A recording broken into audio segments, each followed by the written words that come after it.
on their interpretation. Where will that leave the constitutional text? Okay. I think we can continue to argue about this. It's about how the judges balance. But let me move on to the next question, which also emerged from the questions of the other commissioners. When you look at Dari and Cholet, for example, yes, both considered the duty to sit and both had different outcomes. yes. But the facts and findings, the facts of both cases were also different. Are you familiar Yes. with how the decision in Dari was made vis-a-vis the decision in Cholet? And if so, are they distinguishable?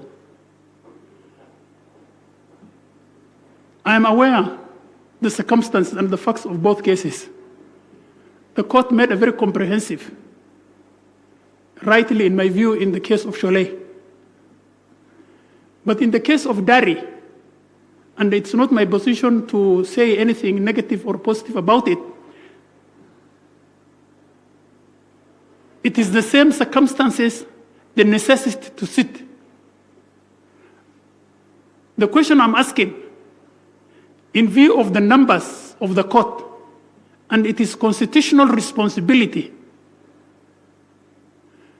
what happens to a party who has filed a case before the Supreme Court, and it is the Supreme Court that allowed him entry into that door? How will he deal with that matter when, for example, maybe everybody will raise allegations against the judges, rightly or wrongly? And as judges, people will criticize us, sometimes even scandalize us. But how do we react to such criticism? Is it the court to say? Because the question, judge, was not a recusal before the court. The question was stay proceedings. This man was saying, stay proceedings as I prosecute my matter before the JSC. Yes, and what he had said Yes. is that the entire bench is biased and he does not think he can get justice from the bench. And there are no other Supreme Court judges other than the bench. So what would you have done in those circumstances? No, I'm not saying I will not have what I have not done because I'm not a Supreme Court judge. But if I aspire, yes, but God willing. in those circumstances, yes. Is there an alternative? The alternative would have been to wait for application for recusal, by view, to say, recuse yourself. But there was You're suggesting, so the court should not have moved itself suo moto. Yes. It should have waited for an application. For an application, yes. See. Okay, I have understood that. Now, there's a question that came from Commissioner Mwanza, which I didn't think you answered, as to whether the Qadhi's court is bound by the Supreme Court decision in Faraj. Is it bound? Of course, yes. Okay. Secondly, you seem to suggest that although the Faraj matter, you're suggesting that jurisprudential outcome is sound, but the manner in which it was dealt with is not. So I'm just trying to identify what you would have suggested is the way a court should have handled it. Should the High Court have referred the matter to the Qadhi's court? Should the Supreme Court have referred the matter to the Qadhi's court?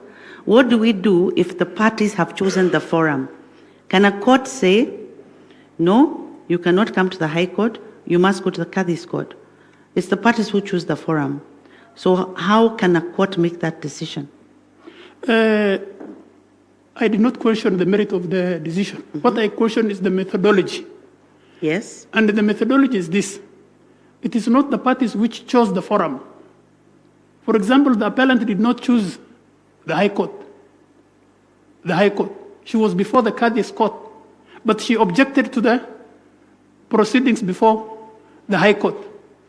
And if you see if I look at the matter correctly, the judge proceeded under the Islamic law. He did not proceed under the Succession Act. And he said correctly, Section 2 of the Succession Act precludes such matters. Here, are parties, all of them Muslims. None of them, the lady, for example, the appellant, did not submit to the jurisdiction of to the High Court. So there is a provision under the civil procedure